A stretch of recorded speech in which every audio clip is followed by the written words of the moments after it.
Assalamualaikum warahmatullahi wabarakatuh. Kami dari kelompok 10 topik khusus elektronika. Hari ini akan menjelaskan tentang paper yang berjudulkan dengan iSafe Picosecond Solid State in DYG Ceramic at 144 mikrometer. Di sini saya dengan sendiri Nabila Gisha Falutia dengan teman saya Umar Maulana, Hafizuddin Rashid, Rizky Jayanto, Hiro Navendra, dan Muhammad Reza Pahlavi. Pertama-tama, berikut adalah yang akan didiskusikan pada hari ini. Dan berikut adalah paper yang kami bahas. Yang pertama ada main discussion atau topik diskusi utama dari paper ini sendiri, yaitu adalah pengembangan karakteristik dan kinerja laser keramik NdYAG solid state pada kecepatan picosecond yang aman bagi mata dan beroperasi pada panjang gelombang 144 mikrometer. Lalu ada dari gambaran laser dari 1,44 mikrometer sendiri, yaitu memberikan gambaran tentang pentingnya dan aplikasi potensial dari laser yang beroperasi pada panjang gelombang 144 mikrometer dengan menekankan koefisien serapan air yang tinggi dan kesesuaian terhadap aplikasi perawatan medis, industri, dan sistem komunikasi. Selanjutnya ada medium laser padat, yaitu membahas keuntungan dari keramik NdYAG sebagai medium penguat laser dengan menyoroti konsentrasi dari neomium yang lebih tinggi, di mana sifat mekanik yang lebih baik dan mempunyai biaya yang lebih efisien dibanding dengan kristal NdYAG tunggal. Kristal NdYAG sendiri adalah neomidium doped yttrium aluminium garnet yang merupakan salah satu jenis kristal laser yang sering digunakan pada pembuatan laser padat. Lalu metode yang digunakan pada paper ini adalah teknik metode locking dan menjelaskan signifikansi dari teknologi mode locking dalam menghasilkan laser yang ultra cepat dengan pulse width yang lebih pendek dan daya puncak yang lebih tinggi dengan yang akan menghasilkan presisi dan efisiensi yang lebih baik. Dan pemanfaatannya menggunakan SESAMS atau mirror absorbent jenuh dari semikonduktor yang diperkenalkan dengan metode lock tadi dan mampu menutupi panjang gelombang yang dimodulasi sebesar 1443 nanometer dan memungkinkan realisasi dari laser yang pasif beroperasi pada 1,44 mikrometer. Eksperimental dari paper ini sendiri menggambarkan pengaturan eksperimen yang digunakan untuk mendemonstrasikan laser keramik tadi, dan analisis kinerja dari paper ini merupakan demonstrasi dari laser yang dengan mode locking dengan panjang gelombang 144 dengan yang menghasilkan daya rata-rata maksimum dari laser yang diuji mode sekitar 842 mikrowatt dan diperoleh pada daya pompa insiden sebesar 11,26 watt dan lebar pulsa yang diukur sebesar 20,8 pikosecond. Selanjutnya akan dijelaskan oleh teman saya.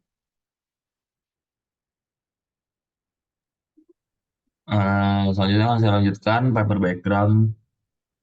Laser NdYAG atau neodymium doped yttrium aluminium garnet merupakan salah satu laser solid state yang paling populer.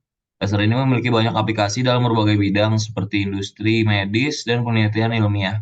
Namun, laser NdYAG konvensional memiliki panjang gelombang 1,064 mikrometer yang berbahaya bagi mata. Paparan laser pada panjang gelombang ini dapat menyebabkan kerusakan retina permanen. Untuk mengatasi masalah ini, para peneliti mengembangkan laser NdYAG keramik yang beroperasi pada panjang gelombang 1,44 mikrometer. Panjang gelombang ini aman bagi mata dan tidak menyebabkan kerusakan retina. Laser NdYAG keramik 1,44 mikrometer memiliki beberapa keunggulan dibandingkan laser NdYAG konvensional, yaitu lebih aman bagi mata, lebih efisien, dan lebih stabil. Boleh di next.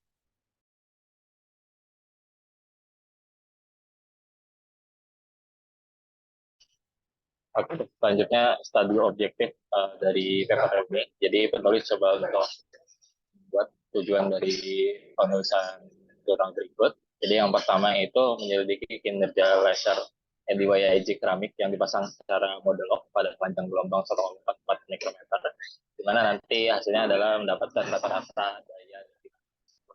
Kemudian mendemonstrasikan laser modelok pada panjang gelombang 1,44 dengan menggunakan semikonduktor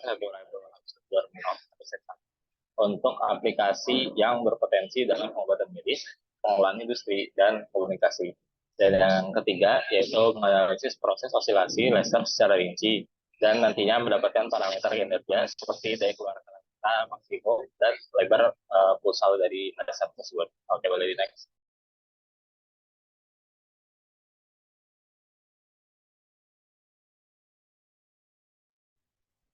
Selanjutnya pada bagian eksperimen ini memberikan detail tentang setup eksperimen yang digunakan untuk mendemonstrasikan laser yang di mode lock pada panjang gelombang 1,44 mikrometer dengan menggunakan NDYIG ceramic. Metode yang digunakan adalah resonator cavity tipe W. Gambarnya ada seperti ada sebelah kanan ini, dan next.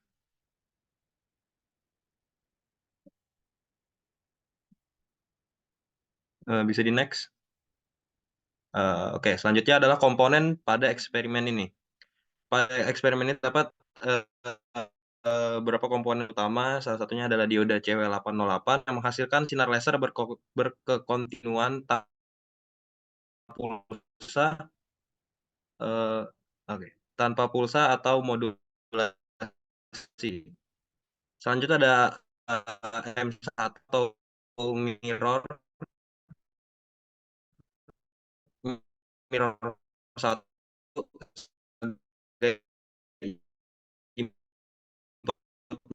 mirror. Dan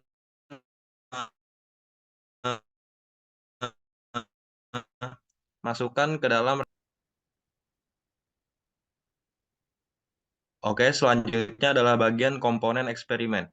Pada komponen ini pada eksperimen ini memiliki beberapa komponen utama, salah satunya adalah dioda CW808 yang menghasilkan sinyal laser berkekontinuan tanpa pulsa atau modulasi. Selanjutnya ada M1 atau mirror 1 yang digunakan sebagai input mirror, memiliki sifat pelapis tinggi refleksi pada panjang gelombang 1443 nanometer di permukaan dalamnya. Fungsi dari mirror ini ialah cermin pertama kali menerima sinar laser yang diberikan dan memasukkannya ke dalam resonator laser. Selanjutnya ada mirror 2 dan mirror 4 sebagai concentric plane mirrors. Keduanya memiliki pelapisan tinggi refleksi pada gelombang 1300 sampai 1800 nanometer. Dalam pelapisan anti refleksi panjang gelombang sekitar 1 mikrometer untuk mencegah osilasi pada panjang gelombang 1064 nanometer. Selanjutnya ada mirror 3 sebagai output mirror atau output coupler. Memiliki sifat tinggi refleksi juga di panjang gelombang 1300 sampai 1800 nanometer dan memiliki fungsi sebagai cermin keluaran yang memungkinkan keluaran sejumlah kecil energi laser dari resonator untuk memberikan output laser yang berguna. Boleh di next.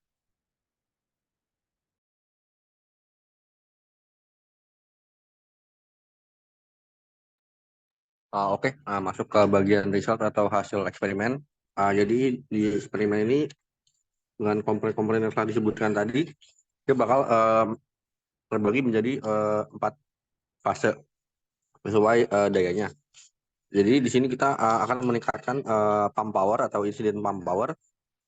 Insiden pump power ini adalah istilah yang digunakan untuk menyebut daya yang disuplai ke dalam sistem laser sebagai pompa untuk pelaksanaan medium aktif sehingga menghasilkan emisi laser.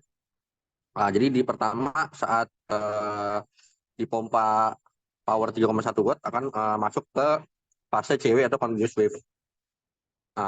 Pada fase ini menunjukkan peningkatan linear dalam daya keluar rata-rata seiring dengan peningkatan daya pompa.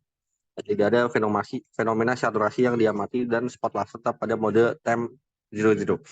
Boleh lanjut?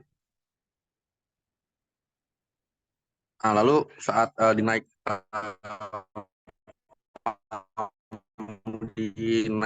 kepada 6,4 watt akan berubah jadi KML atau metode lock key switch laser. Pada mode ini teramati gelombang key switch. Gerakan ini meningkat seiring dengan peningkatan daya pompa. Ini terlihat pada 50 mikrosecond dan 20 nanosecond. Next.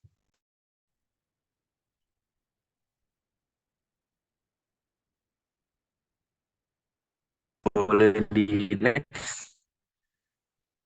Nah,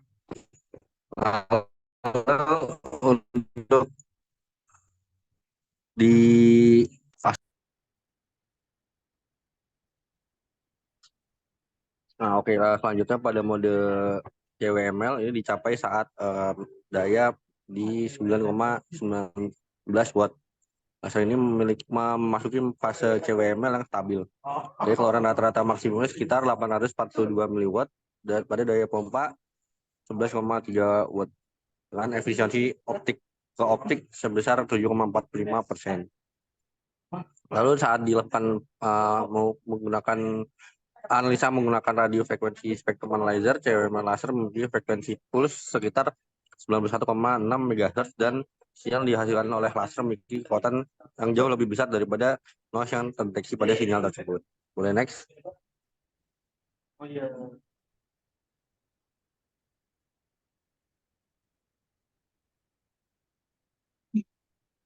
Nah, di sini tanda-tanda CWML sudah tercapai itu yaitu sebagai berikut, yaitu menghasilkan rangkaian pulsa yang konsisten dalam amplitudo, lebar spektrum, dan frekuensi pengulangan pulsa.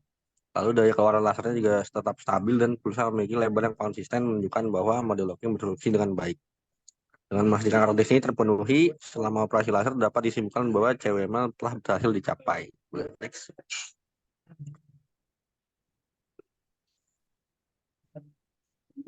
Nah, lalu hasilnya tadi di CWML di analisis karakteristik lebar pulsa dan spektrumnya. Nah, lebar pulsa laser diukur sekitar 20,8 puls dengan spektrum memiliki lebar penuh setengah maksimum sekitar 0,21 nanometer. Lalu analisis dilakukan untuk menghitung produk waktu bandwidth yang menunjukkan bahwa lebar pulsa laser masih berada di rentang picosecond. Next.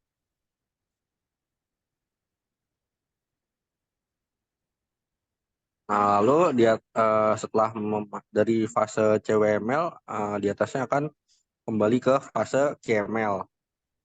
Nah, dia itu saat di daya 12 watt dia akan beralih ke QML. Ini berarti bahwa oscilasi laser telah diatur oleh model locking, dikontrol oleh switch yang menghasilkan pulsa laser dengan energi tinggi dan frekuensinya tinggi. Dalam mode ini laser menghasilkan pulsa dengan keluaran daya yang lebih tinggi dibanding mode sebelumnya, tapi dengan efisiensi yang menurun. Boleh next lagi.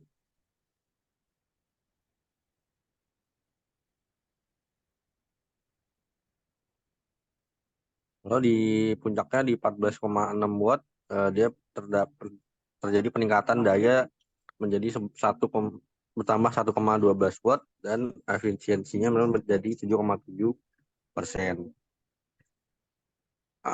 Selanjutnya boleh dilanjutkan oleh teman saya. Baik, sebagai kesimpulan, i7 picosecond solid state ini merupakan sebuah eksperimen untuk mendemonstrasikan sebuah continuous wave model locket 1443 nanometer, neodymium doped deuterium aluminium carbonate NdAg, keramik transparan dengan semikonduktor saturable absorber mirror yang aman untuk mata. Eksperimen ini bertujuan untuk menciptakan i7 laser yang lebih baik dan efisien dengan biaya yang lebih rendah. Daya rata-rata yang diperlukan oleh laser ini sekitar 842 mW dengan efisiensi optikalnya sebesar 7,45% dengan lebar pulsa laser sebesar 20,8 pikosecond. Next. Jadi, eksperimen pada solid state laser ini menggunakan keramik NdAg transparan ini menunjukkan perkembangan di mana efisiensi optikalnya itu meningkat dari yang sebelumnya menggunakan NdAg kristal tunggal atau yang konvensional. Eksperimen ini kemudian membuka peluang untuk penelitian lebih lanjut tentang laser ultrafast yang punya panjang gelombang 1,44 mikrometer yang aman untuk mata. Baik, demikian presentasi kami. Apabila ada tutur kata yang salah, mohon dimaafkan. Terima kasih.